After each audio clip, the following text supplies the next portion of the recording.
আজি মই নৰকাসুৰৰ পুত্ৰ ভগদত্তৰ বিষয়ে দুআষাৰমান ক'বলৈ ওলাইছোঁ। নৰকাসুৰৰ মৃত্যুৰ পিছত তেওঁৰ বৰপুত্ৰ ভগদত্তক ভগৱান শ্ৰীকৃষ্ণই খ্ৰীষ্টপূৰ্ব 1500 চনৰ মাজভাগত পৃথ্বী ৰাজ্যৰ ৰজা পাতি দ্বাৰকালৈ প্ৰস্থান কৰে। এই ভগদত্তৰ জীয়ৰীৰ নাম আছিল ভানুমতী।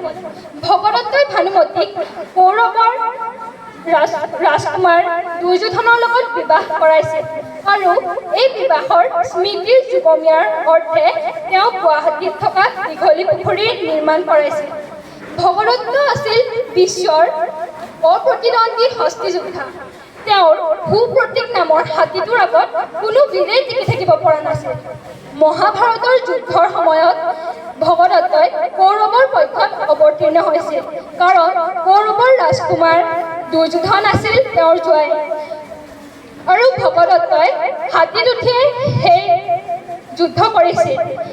যুদ্ধৰ 13 দিনৰ দিনাহে তেওঁৰ অৰ্জুনৰ হাতত বধ হৈছিল। ভগদত্তৰ এই কাহিনী আমি অসমৰ গৌৰৱ উজ্জ্বল ইতিহাসৰ অন্যতম চানেকি। ভগদত্ত আছিল এসময়ত অৰ্জুনৰ পিতৃৰ মিত্ৰ আৰু ইন্দ্ৰৰ সখা।